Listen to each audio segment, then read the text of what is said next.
So hello guys, welcome to sugar rush. আমি দিশানি আর রোহিত দুজনেই চলে এসেছি আমরা নতুন একটা ভিডিও নিয়ে।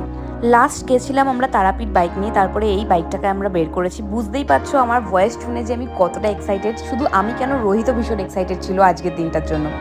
আজকে কিন্তু আমরা কাছে পিঠেই যাচ্ছিলাম সেক্টর 5-এর খাদ্য মেলায় খাওয়ার খেতে। তো চলো তোমাদেরকে দেখাই আমরা কি কি খেলাম। আর এখানকার খাবার দাবার কিন্তু আমার খুবই ভালো লেগেছে। লাস্ট আমি ভুটানে গিয়ে খেয়েছিলাম বোবা টি, আর এখানে খাবো না সেটা হতে পারে। তো আমি নিয়ে নিয়েছিলাম বোবা কফি, সেটা হচ্ছে কোল্ড কফির ওপরেই বোবা দেওয়া থাকবে। আর রোহিত নিয়ে নিয়েছিল অ্যাজ ইউজুয়াল ওর ফেভারিট মোমো, কিন্তু আমি মোমো খাইনি, আমি খেয়েছিলাম ফিশ ফ্রাই।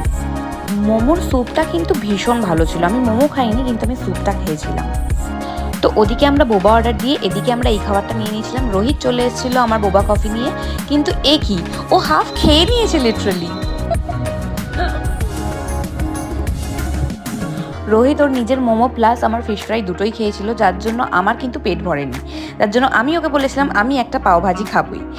যদিও বোবা কফিটা খেয়ে আমার পেটটা অনেকটাই ভরে গেছিলো, বাট ওটাও আমার হাফই ছিল, কারণ ও হাফ খেয়ে নিয়েছিল। তো আমি চলে এসেছিলাম আবার একটা প্ল্যাটার নিয়ে, সেটা হচ্ছে পাওভাজির। পাওভাজিটাও কিন্তু খুব ভালোই খেতে ছিল, এবং সবথেকে বড় কথা হলো প্রত্যেকটা খাবারের দামই খুব রিজনেবল। পকেটে যদি 200 টাকা নিয়েও যান, আরামসে পেট ভরে যাবে দুজনের। এইসব করতে করতে বৃষ্টিটাও কিন্তু আমার খুব জোর নেমে গেছিলো। আমরা এখন যাচ্ছি বোনের জন্য চিপস খেতে। আর এখন এটা হাতে কি নিয়েছি? মায়ের জন্য আর বোনের জন্য চিকেন স্টিম মোমো, আর রাত্রিরে খিদে পেলে একটা ফিশ ফ্রাই হাফ হাফ করে খাবো। আর হাতে আছে হাওয়াই মিঠাই। ও হ্যাঁ, আমার কিন্তু কোরিয়ান ফুড অত ফেভারিট নয়, বাট বিশ্বাস করবেন না, এখান থেকে রোহিত আমাকে যেটা খাইয়েছে এটা আমার মুখে আজীবন লেগে থাকবে।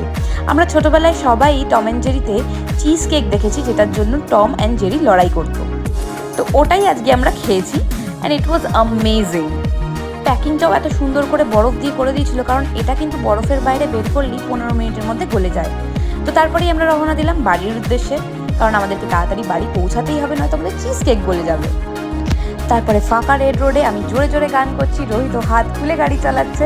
তারপরে আর কি বাড়িতে গিয়ে মাকে হাওয়াই মিঠাই দিয়ে সারপ্রাইজ দিলাম। আজকের ভিডিও এতটুকুই। ভালো লাগলে like, share and subscribe. By.